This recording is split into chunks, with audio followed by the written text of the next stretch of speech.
Você está no canal Sabedoria Sem Limites, conhecimento para crescer de forma infinita. E se a vida não começasse no nascimento e não terminasse quando tudo parece acabar?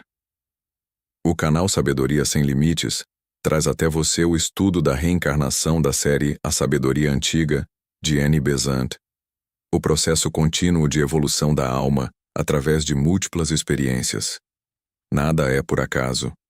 Tudo faz parte de um caminho maior. 7. Reencarnação.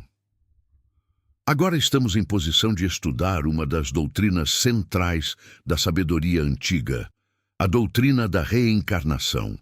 Nossa visão sobre ela será mais clara e mais congruente com a ordem natural se a considerarmos como universal em princípio. E, em seguida, analisarmos o caso especial da reencarnação da alma humana. Ao estudá-la, esse caso especial geralmente é arrancado de seu lugar na ordem natural e considerado como um fragmento deslocado, o que prejudica bastante sua compreensão.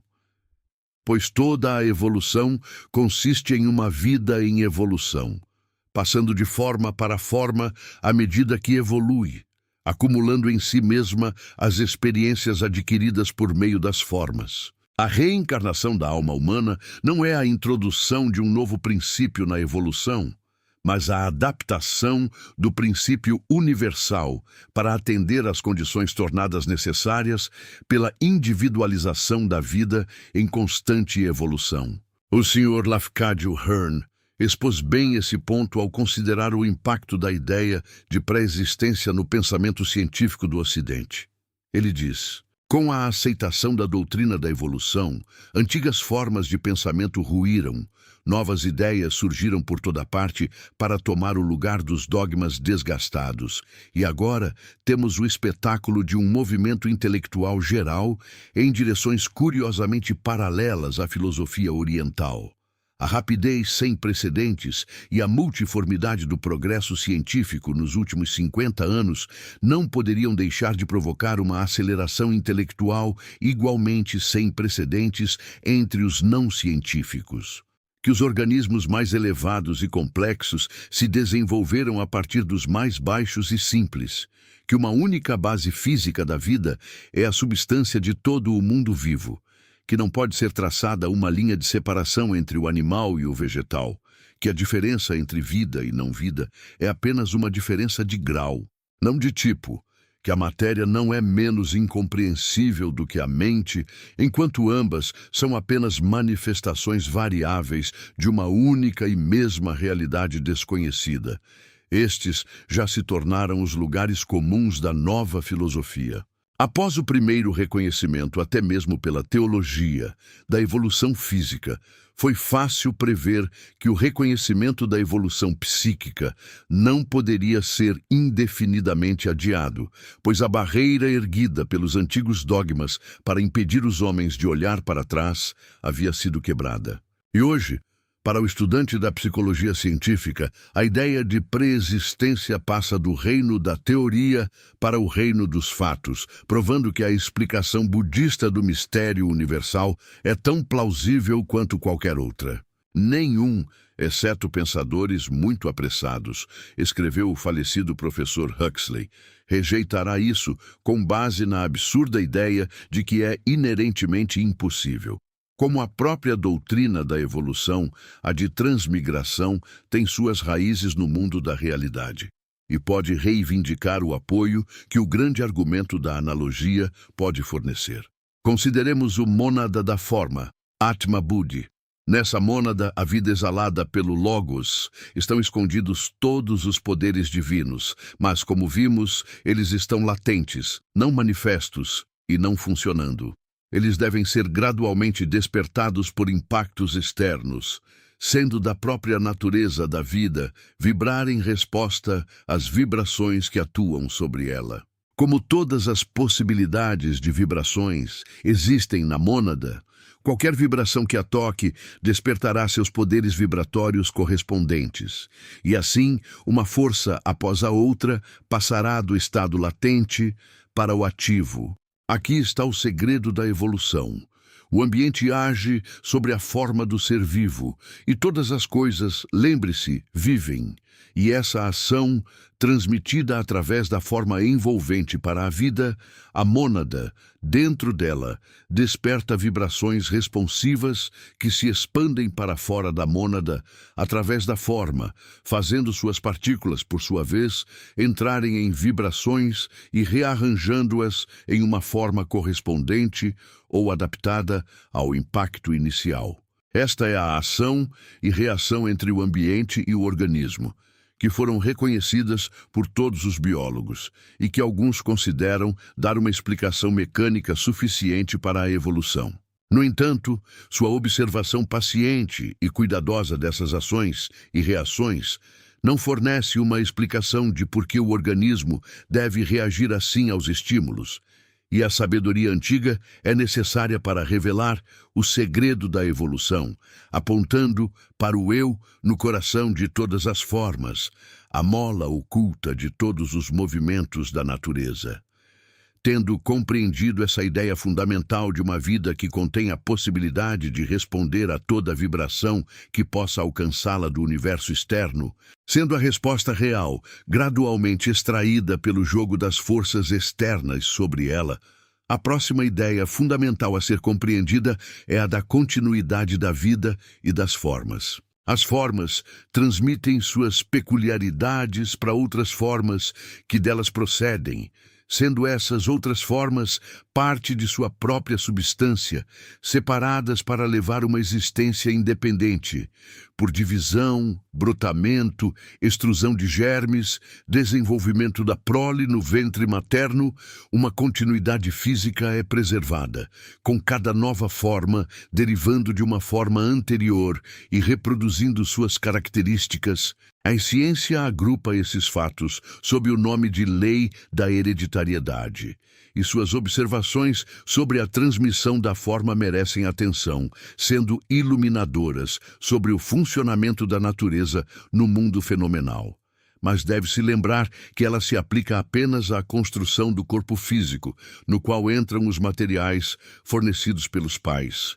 Seus funcionamentos mais ocultos, aqueles da vida, sem os quais a forma não poderia existir, não receberam atenção por não serem suscetíveis de observação física, e essa lacuna só pode ser preenchida pelos ensinamentos da sabedoria antiga, dados por aqueles que antigamente usaram poderes superfísicos de observação, e que podem ser gradualmente verificados por cada aluno que estude pacientemente em suas escolas. A continuidade da vida, assim como continuidade da forma, e é a vida contínua, com cada vez mais de suas energias latentes sendo tornadas ativas pelos estímulos recebidos através de formas sucessivas, que retoma para si mesma as experiências adquiridas por suas encarnações na forma.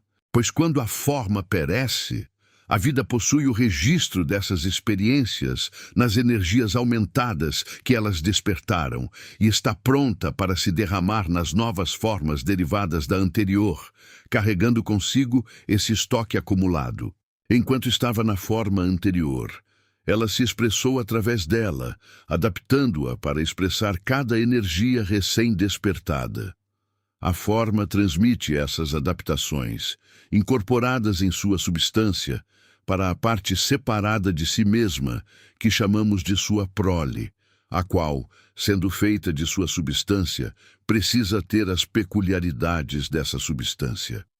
A vida derrama-se sobre essa prole com todos os seus poderes despertos e molda-a ainda mais, e assim por diante. A ciência moderna está provando cada vez mais claramente que a hereditariedade desempenha um papel cada vez menor na evolução das criaturas mais elevadas, que qualidades mentais e morais não são transmitidas dos pais para os filhos e que, quanto mais altas são as qualidades, mais patente se torna esse fato. O filho do gênio muitas vezes é um tolo. Pais comuns geram um gênio. Deve haver um substrato contínuo no qual as qualidades mentais e morais residem para que possam aumentar. Caso contrário, A natureza, nesse departamento tão importante de seu trabalho, mostraria uma produção errática e sem causa, em vez de uma continuidade ordenada. Sobre isso, a ciência está em silêncio, mas a sabedoria antiga ensina que esse substrato contínuo é a mônada, que é o receptáculo de todos os resultados, o armazém onde todas as experiências são acumuladas como poderes cada vez mais ativos. Compreendendo firmemente esses dois princípios, a mônada, com potencialidades tornando-se poderes e a continuidade da forma da vida, podemos prosseguir para o estudo detalhado de seu funcionamento e descobriremos que eles resolvem muitos dos problemas perplexos da ciência moderna, assim como os problemas ainda mais profundos enfrentados pelo filantropista e pelo sábio. Vamos começar considerando a mônada à medida que é primeiramente submetida aos impactos dos níveis sem forma do plano mental, o início mesmo da evolução da forma. Seus primeiros débeis tremores responsivos atraem para si parte da matéria desse plano. E temos a evolução gradual do primeiro reino elemental, já mencionado. Os grandes tipos fundamentais da mônada são 7 em número, às vezes representados como as 7 cores do espectro solar, derivadas das 3 cores primárias. Cada um desses tipos tem sua própria coloração de características, e essa coloração persiste ao longo do ciclo eterno de sua evolução, afetando todas as séries de seres vivos que são animados por ele. Agora começa o processo de subdivisão em cada um desses tipos, que será continuado, subdividindo e subdividindo cada vez mais até que o indivíduo seja alcançado. As correntes geradas pelas energias externas iniciais da mônada para seguir uma linha de evolução, uma será suficiente.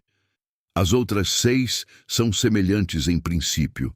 Têm uma vida de forma breve, mas qualquer experiência que possa ser adquirida por meio delas é representada por uma vida cada vez mais responsiva na mônada, que é sua fonte e causa. Como essa vida responsiva consiste em vibrações que frequentemente são incongruentes entre si, uma tendência à separação é gerada dentro da mônada, com as forças que vibram harmonicamente, se agrupando para, por assim dizer, uma ação conjunta, até que várias submônadas, se esse epíteto puder ser permitido por um momento, sejam formadas, semelhantes em suas características principais, mas diferentes nos detalhes, como matizes da mesma cor. Essas se tornam, por impactos dos níveis inferiores do plano mental, as mônadas do segundo reino elemental, pertencentes à região das formas daquele plano, e o processo continua, com a mônada sempre adicionando a sua capacidade de responder, sendo cada mônada a vida inspiradora de incontáveis formas, através das quais recebe vibrações, e à medida que as formas se desintegram, constantemente vivificando novas formas. O processo de subdivisão também continua a partir da causa já descrita. Cada mônada, assim, continuamente se encarna em formas e acumula dentro de si, como poderes despertados, todos os resultados obtidos através das formas que anima. Podemos bem considerar essas mônadas como as almas dos grupos de formas, e à medida que a evolução prossegue, essas formas mostram cada vez mais atributos, sendo os atributos os poderes da alma grupal monádica manifestados através das formas nas quais ela está encarnada. As inúmeras submônadas desse segundo reino elemental atingem logo um estágio de evolução em que começam a responder às vibrações da matéria astral e começam a agir no plano astral, tornando-se as mônadas do terceiro reino elemental, repetindo neste mundo mais grosso todos os processos já realizados no plano mental. Elas se tornam cada vez mais numerosas como almas grupais monádicas, mostrando cada vez mais diversidade nos detalhes, com o número de formas animadas por cada uma se tornando menor à medida que as características especializadas se tornam mais e mais marcadas. Enquanto isso, pode-se dizer em passagem que o fluxo contínuo de vida do Logos fornece novas mônadas de forma nos níveis mais elevados, de modo que a evolução prossegue de maneira contínua, e à medida que as mônadas mais evoluídas se encarnam nos mundos inferiores, seu lugar é tomado pelas mônadas recém-emergidas nos níveis mais altos. Por meio desse processo repetido da reencarnação das mônadas, ou da alma grupal monádica no mundo astral, sua evolução prossegue, até que elas estejam prontas para responder aos impactos sobre elas provenientes da matéria física. Quando lembramos que os átomos finais de cada plano têm suas paredes de esfera compostas pela matéria mais grosseira do plano imediatamente acima, é fácil entender como as mônadas se tornam responsivas aos impactos de um plano após outro. Quando no primeiro reino elemental, a mônada se acostumou a responder aos impactos da matéria daquele plano, logo começaria a responder às vibrações recebidas através das formas mais grosseiras daquela matéria vindas da matéria do plano imediatamente abaixo. Assim, em suas camadas de matéria, que eram as formas compostas pelos materiais mais grosseiros do plano material, ela se tornaria susceptível às vibrações da matéria atômica astral. E quando encarnada em formas da matéria astral mais grosseira, ela se tornaria de maneira similar responsiva ao éter atômico físico, cujas paredes de esfera são constituídas dos materiais astrais mais grosseiros. Assim, a mônada pode ser considerada como alcançando o plano físico, e lá ela começa, ou, mais precisamente, todas essas almas grupais monádicas começam a se encarnar em formas físicas tênues, os duplos etéricos dos futuros minerais densos do mundo físico. Nessas formas tênues, os espíritos da natureza constroem os materiais físicos mais densos, e assim minerais de todos os tipos são formados, os veículos mais rígidos nos quais a vida evolutiva se encerra, e através dos quais a menor de suas energias pode se expressar.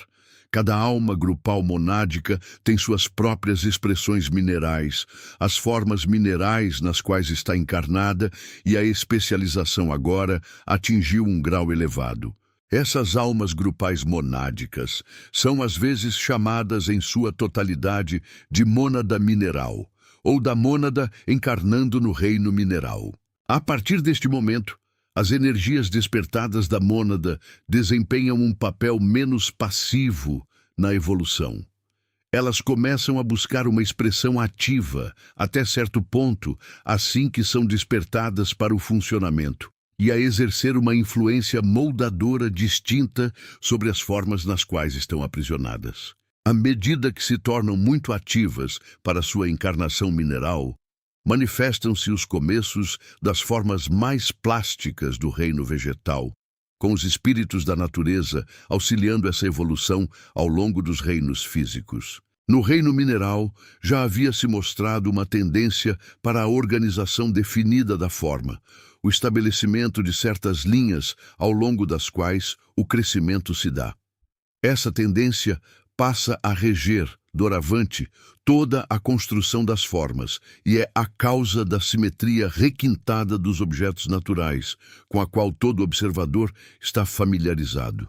As almas grupo-monádicas no reino vegetal sofrem divisão e subdivisão com crescente rapidez, em consequência da variedade ainda maior de impactos a que estão sujeitas, a evolução das famílias, gêneros e espécies, sendo devida a essa subdivisão invisível. Quando qualquer gênero, com sua alma grupo monádica, é submetido a condições muito variadas, ou seja, quando as formas ligadas a ele recebem impactos muito diferentes, uma nova tendência para subdividir é instaurada na mônada, e várias espécies são evoluídas, cada uma com sua própria alma-grupo específica. Quando a natureza é deixada para seu próprio trabalho, o processo é lento, embora os espíritos da natureza façam muito para a diferenciação das espécies.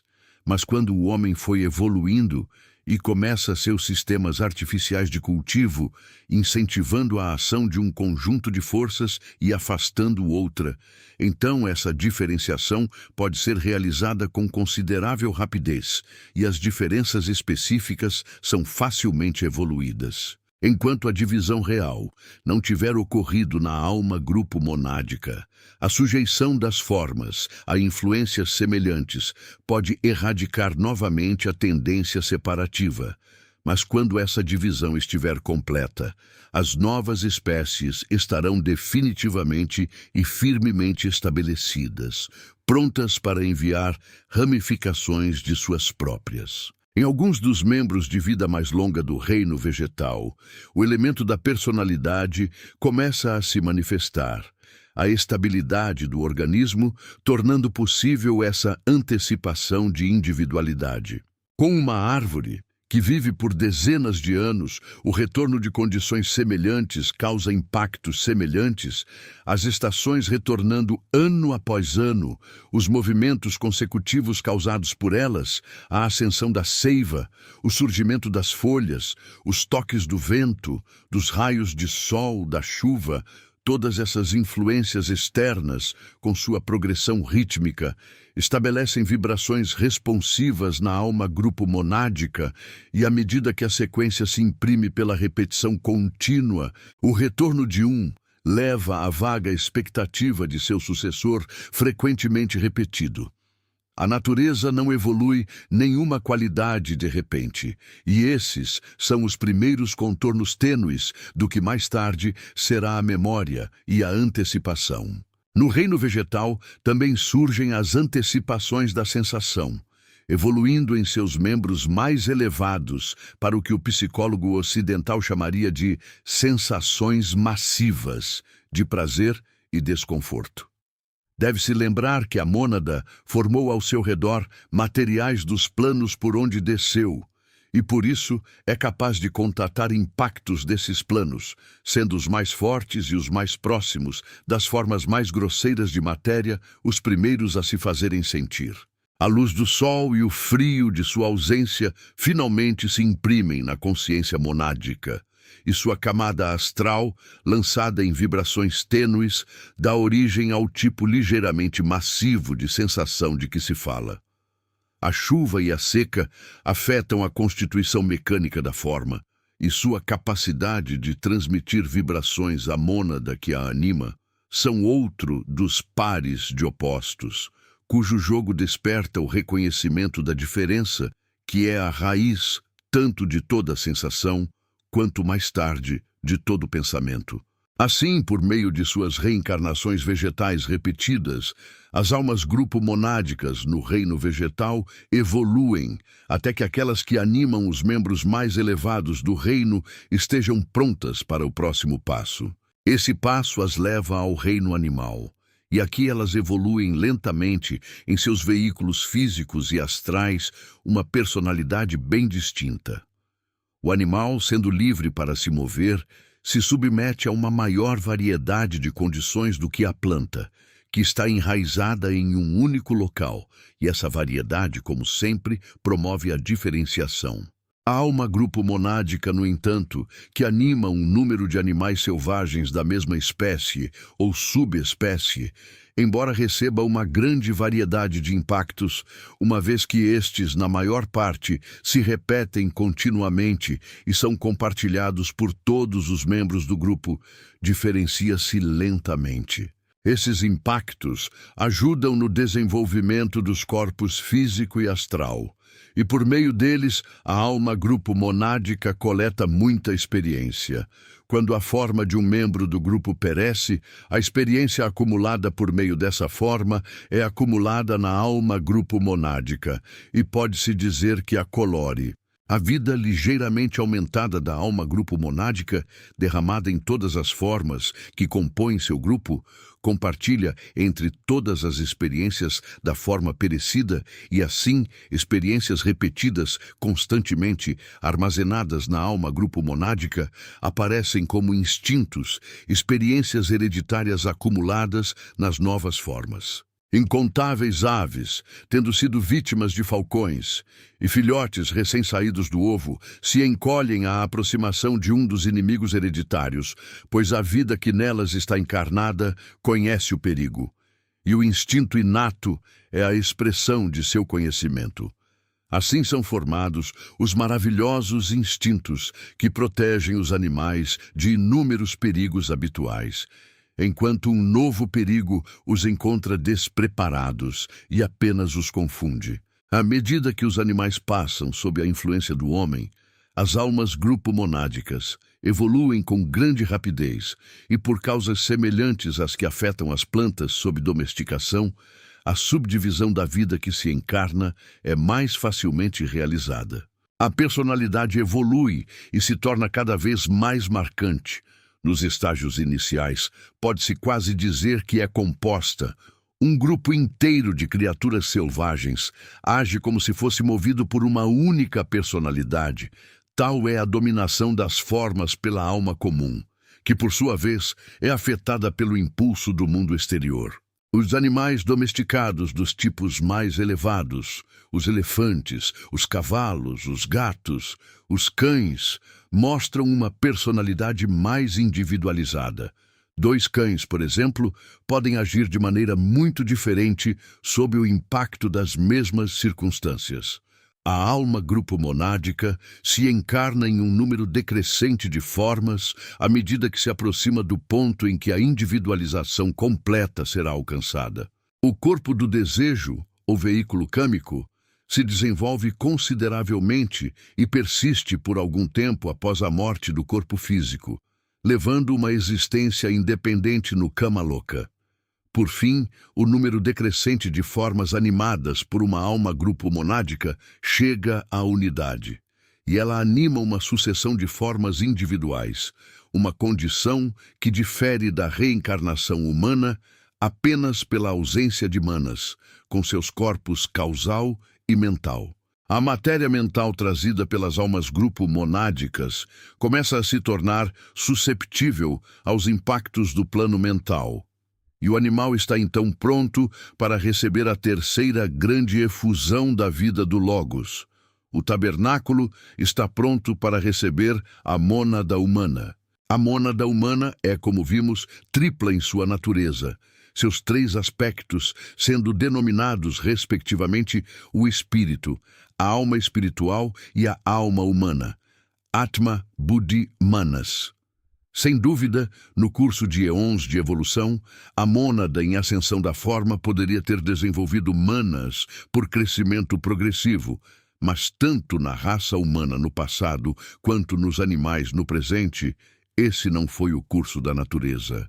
Quando a casa estava pronta, o inquilino foi enviado. Dos planos mais elevados do ser, a vida átmica desceu, cobrindo-se em Buddhi, como um fio dourado. E seu terceiro aspecto, Manas, mostrando-se nos níveis mais elevados do mundo, sem forma do plano mental. O Manas germinal dentro da forma foi fecundado, e o corpo causal embrionário foi formado pela união. Isso é a individualização do espírito, o encasulamento dele na forma. O de esse espírito encasulado no corpo causal é a alma, o indivíduo, o verdadeiro homem. Este é seu momento de nascimento, pois embora sua essência seja eterna, sem nascimento e sem morte, seu nascimento no tempo como um indivíduo é definitivo. Além disso, essa vida derramada alcança as formas em evolução não diretamente, mas por intermediários. A raça humana, tendo atingido o ponto de receptividade, certos grandes, chamados filhos da mente, lançam nos homens a centelha monádica de Atma Buddhi Manas, necessária para a formação da alma embrionária. E alguns desses grandes seres realmente encarnaram em formas humanas. a fim de se tornarem os guias e mestres da humanidade infantil. Esses filhos da mente haviam completado sua própria evolução intelectual em outros mundos e vieram para este mundo mais jovem, nossa Terra, com o propósito de ajudar na evolução da raça humana. Eles são, na verdade, os pais espirituais da maior parte da nossa humanidade. Outras inteligências de grau muito inferior, homens que evoluíram em ciclos anteriores em outro mundo, encarnaram entre os descendentes da raça que recebeu suas almas infantis da maneira que acabamos de descrever. À medida que essa raça evoluía, os tabernáculos humanos melhoravam e miríades de almas que aguardavam a oportunidade de encarnação para que pudessem continuar sua evolução, nasceram entre seus filhos. Essas almas parcialmente evoluídas também são mencionadas nos registros antigos como filhos da mente, pois possuíam mente, embora comparativamente fosse pouco desenvolvida. Podemos chamá-las de almas infantis, em distinção das almas embrionárias da maior parte da humanidade e das almas maduras dos grandes mestres. Essas almas infantis, devido à sua inteligência mais evoluída, formaram os tipos líderes do mundo antigo, as classes mais altas em mentalidade e, portanto, em poder de adquirir conhecimento, que dominavam as massas de homens menos desenvolvidos na antiguidade. E assim surgiram em nosso mundo as enormes diferenças na capacidade mental e moral que separam as raças mais altamente evoluídas das raças menos evoluídas, e que, mesmo dentro dos limites de uma única raça, separam o pensador filosófico elevado do tipo quase animal dos mais depravados de sua própria nação. Essas diferenças são apenas diferenças de estágio de evolução, da idade da alma, e têm sido encontradas ao longo de toda a história da humanidade neste planeta. Voltemos o quanto quisermos nos registros históricos, e encontraremos inteligência elevada e ignorância degradada lado a lado, e os registros ocultos, nos levando para trás, contam uma história semelhante dos primeiros milênios da humanidade. Nem isso deve nos angustiar, como se alguns tivessem sido indevidamente favorecidos e outros indevidamente sobrecarregados na luta pela vida. A alma mais elevada teve sua infância e sua infância, embora em mundos anteriores, onde outras almas estavam tão acima dela quanto outras estão abaixo dela agora. A alma mais baixa subirá até onde nossas almas mais elevadas estão agora, e almas ainda não nascidas ocuparão seu atual lugar na evolução. As coisas parecem injustas porque arrancamos nosso mundo de seu lugar na evolução e o colocamos em isolamento, sem antecessores nem sucessores. É nossa ignorância que vê a injustiça. Os caminhos da natureza são iguais, e ela traz a todas as suas crianças infância e maturidade. E não é culpa dela se nossa tolice exige que todas as almas ocupem o mesmo estágio de evolução ao mesmo tempo e clama injusto se a demanda não for cumprida. Entenderemos melhor a evolução da alma se a retomarmos do ponto onde a deixamos, quando o homem animal estava pronto para receber e recebeu a alma embrionária.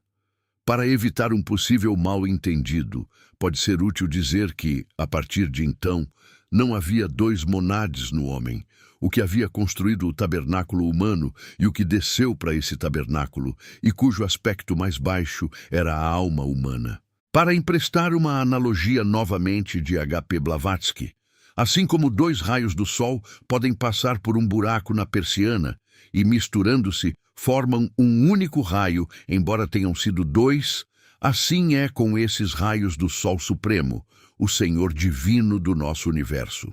O segundo raio, ao entrar no tabernáculo humano, misturou-se com o primeiro, apenas adicionando-lhe nova energia e brilho, e o monade humano, como uma unidade, começou sua grande tarefa de desenvolver os poderes superiores no homem da vida divina de onde veio. A alma embrionária, O pensador, no começo, tinha como seu corpo mental embrionário o invólucro de substância mental que o monade da forma trouxe consigo, mas ainda não havia se organizado para possibilitar qualquer função. Era apenas o germe de um corpo mental, ligado a um simples germe de um corpo causal, e por muitas vidas a forte natureza do desejo teve sua vontade sobre a alma, girando-a ao longo do caminho de suas próprias paixões e apetites, e batendo contra ela todas as ondas furiosas de sua animalidade descontrolada. Repulsiva como essa vida inicial da alma possa parecer à primeira vista para alguns, olhando-a do estágio mais elevado em que agora nos encontramos, foi uma vida necessária para a germinação das sementes da mente. O reconhecimento da diferença, a percepção de que uma coisa é diferente de outra, é um pré-requisito essencial para pensar.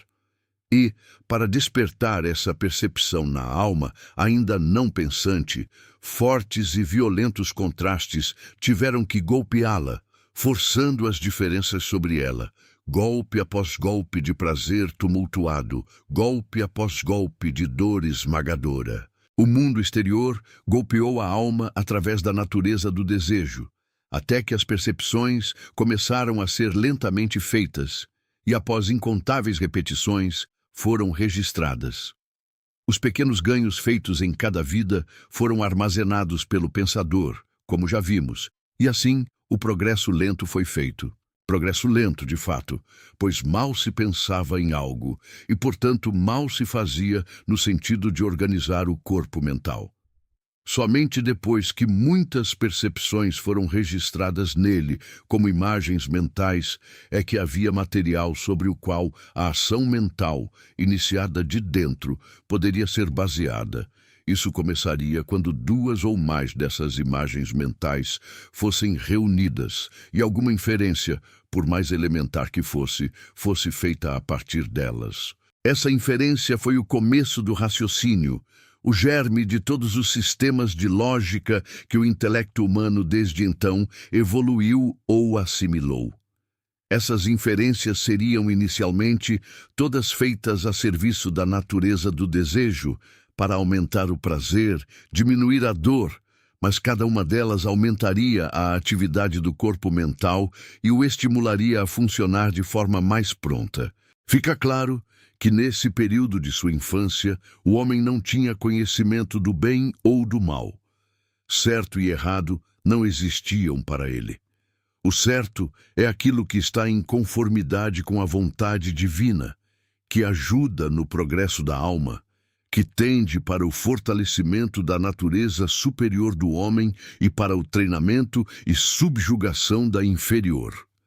O errado é aquilo que retarda a evolução, que mantém a alma nos estágios inferiores depois que ela aprendeu as lições que eles têm a ensinar, que tende para a supremacia da natureza inferior sobre a superior e assimila o homem ao bruto que ele deveria estar superando, em vez de ao Deus que ele deveria estar evoluindo. Antes que o homem soubesse o que era certo, ele teve que aprender a existência da lei, e isso só poderia ser aprendido seguindo tudo aquilo que o atraía no mundo exterior, agarrando-se a cada objeto desejável, e em seguida aprendendo pela experiência, doce ou amarga, se o seu prazer estava em harmonia ou em conflito com a lei.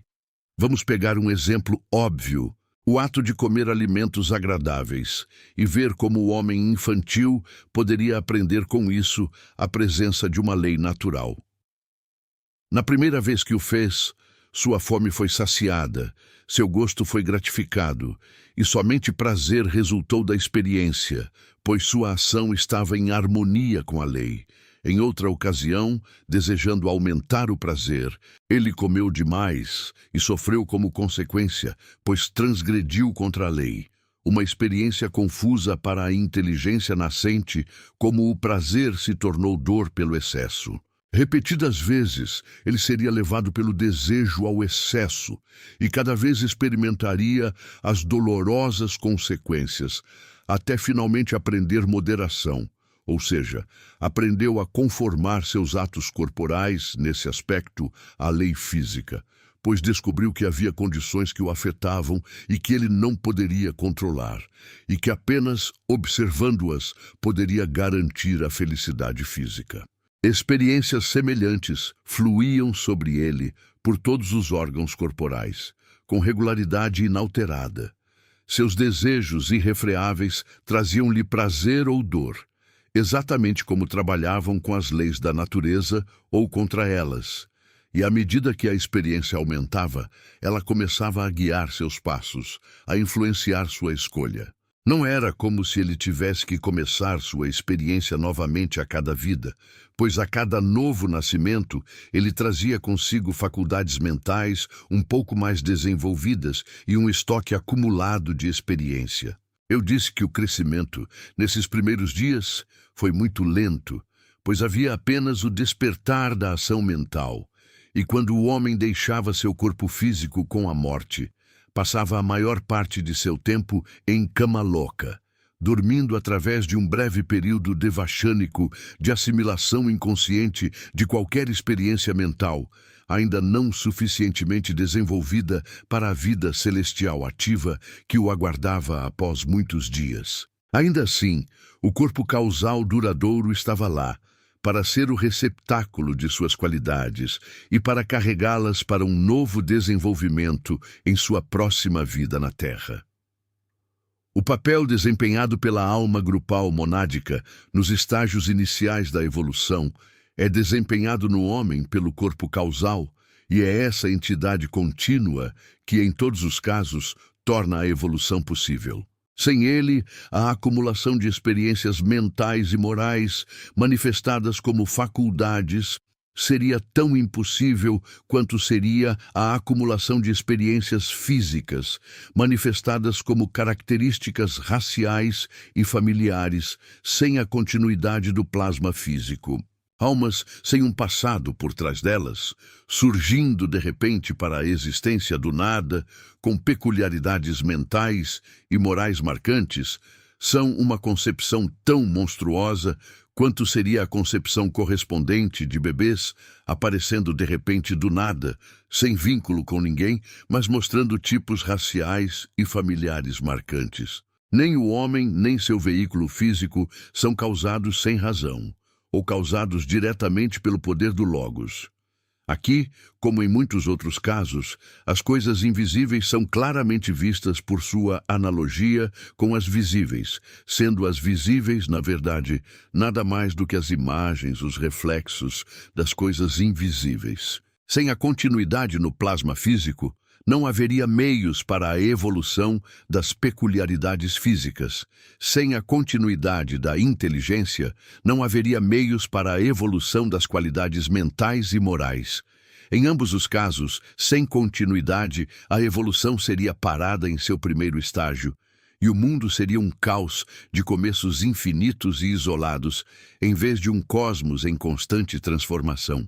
Não devemos deixar de notar que nesses primeiros dias, muita variedade é causada no tipo e na natureza do progresso individual pelo ambiente que cerca o indivíduo. Em última análise, todas as almas precisam desenvolver todos os seus poderes, mas a ordem em que esses poderes são desenvolvidos depende das circunstâncias em que a alma está inserida. Clima, a fertilidade ou esterilidade da natureza, a vida na montanha ou na planície, na floresta interior ou na costa do oceano, essas coisas e muitas outras chamarão à atividade um conjunto ou outro de energias mentais despertando. Uma vida de extrema dificuldade, de luta incessante contra a natureza, desenvolverá poderes muito diferentes daqueles evoluídos em meio à abundância luxuriante de uma ilha tropical. Ambos os conjuntos de poderes são necessários, pois a alma deve conquistar todas as regiões da natureza. Mas diferenças marcantes podem assim ser evoluídas mesmo em almas da mesma idade, e uma pode parecer mais avançada do que a outra. Conforme o observador estime mais as poderosas ou as mais contemplativas faculdades da alma, as energias ativas e voltadas para o exterior, ou as quietas faculdades introspectivas. A alma aperfeiçoada possui todas, mas a alma em formação deve desenvolvê-las sucessivamente, e assim surge outra causa da imensa variedade encontrada entre os seres humanos. Novamente, deve-se lembrar que a evolução humana é individual. Em um grupo informado por uma única alma monádica grupal, os mesmos instintos serão encontrados em todos, pois o receptáculo das experiências é essa alma monádica grupal, e ela derrama sua vida em todas as formas dependentes dela. Mas cada homem tem seu próprio veículo físico e somente um por vez, e o receptáculo de todas as experiências é o corpo causal, que derrama sua vida em seu único veículo físico e não pode afetar nenhum outro veículo físico, pois não está conectado a nenhum outro. Daí, encontramos diferenças separando os homens individuais, maiores do que as diferenças separando os animais, que são estreitamente aliados, e, portanto, a evolução das qualidades não pode ser estudada nos homens em massa, mas apenas no indivíduo contínuo. A falta de poder para fazer tal estudo deixa a ciência incapaz de explicar por que alguns homens se destacam acima de seus semelhantes, como gigantes intelectuais e morais, incapazes de traçar a evolução intelectual de um Shankaracharya ou de um Pitágoras, a evolução moral de um Buda ou de um Cristo. E, agora, consideremos os fatores na reencarnação, pois uma compreensão clara desses fatores é necessária para a explicação de algumas das dificuldades, como a alegada perda de memória, que são sentidas por aqueles que não estão familiarizados com a ideia. Vimos que o homem, durante sua passagem pela morte física, Kamaloka e Devachan, perde um após o outro seus diversos corpos, o físico, o astral e o mental. Todos esses corpos se desintegram e suas partículas se misturam com os materiais de seus respectivos planos. A conexão do homem com o veículo físico é completamente rompida e finalizada, mas os corpos astral e mental transmitem para o próprio homem, para o pensador, os germes das faculdades e qualidades resultantes das atividades da vida na Terra, e esses são armazenados no corpo causal, as sementes de seus próximos corpos astral e mental. Neste estágio, então, resta apenas o homem em si, o trabalhador que trouxe sua colheita para casa e viveu dela até que tudo fosse assimilado em si mesmo. O amanhecer de uma nova vida começa, e ele deve partir novamente para seu trabalho até o fim do dia. A nova vida começa com a vivificação dos germes mentais, que extraem os materiais dos níveis mentais inferiores, até que um corpo mental tenha se formado a partir deles, representando exatamente o estágio mental do homem, expressando todas as suas faculdades mentais como órgãos. As experiências do passado não existem como imagens mentais neste novo corpo. Como imagens mentais, elas pereceram quando o antigo corpo mental pereceu, e somente sua essência, seus efeitos sobre as faculdades, permanecem. Elas foram o alimento da mente, os materiais que ela teceu em poderes, e no novo corpo, elas reaparecem como poderes, determinando seus materiais e formando seus órgãos. Quando o homem, o pensador, assim se revestiu com um novo corpo para sua vida vindoura nos níveis mentais inferiores, ele procede, vivificando os germes astrais, a fim de se fornecer de um corpo astral para sua vida no plano astral. Este, por sua vez, representa exatamente sua natureza de desejo, reproduzindo fielmente as qualidades que ele evoluiu no passado, assim como a semente reproduz a árvore-mãe. Assim, o homem se coloca totalmente equipado para sua próxima encarnação, sendo a única memória desses eventos de seu passado encontrada no corpo causal, em sua própria forma duradoura, o único corpo que passa de vida em vida. Enquanto isso, ações externas a ele estão sendo tomadas para fornecer-lhe um corpo físico adequado para a expressão de suas qualidades. Em vidas passadas, ele fez vínculos com outros seres humanos, assumiu responsabilidades para com outros. E alguns desses vínculos determinarão parcialmente seu local de nascimento e sua família. Ele foi uma fonte de felicidade ou de infelicidade para outros. Este é um fator que determina as condições de sua vida futura. Sua natureza de desejo é bem disciplinada ou desregulada e tumultuada. Isso será levado em conta na herança física do novo corpo. Ele cultivou certos poderes mentais, como os artísticos. Isso deve ser considerado, pois aqui, novamente, a herança física é um fator importante quando são necessárias delicadeza de organização nervosa e sensibilidade tátil. E assim por diante, em uma variedade sem fim. O homem certamente terá em si muitas características incongruentes, de modo que apenas algumas poderão se expressar em qualquer corpo que possa ser fornecido. E um grupo de seus poderes adequado para a expressão simultânea deve ser selecionado.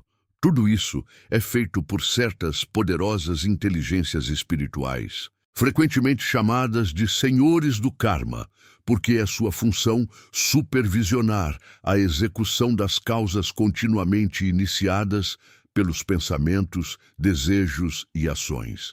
Eles seguram os fios do destino que cada homem teceu e guiam o homem reencarnante para o ambiente determinado pelo seu passado, inconscientemente autoescolhido, através de sua vida passada. A raça, a nação, a família, sendo assim determinadas, o que pode ser chamado de molde do corpo físico, adequado para a expressão das qualidades do homem e para a execução das causas que ele iniciou, é dado por esses grandes seres. E o novo duplo etérico, uma cópia disso, é construído dentro do ventre materno pela agência de um elemental, sendo o pensamento dos senhores kármicos sua força motriz. O corpo denso é construído no duplo etérico molécula por molécula, seguindo-o exatamente, e aqui a herança física tem total influência nos materiais fornecidos.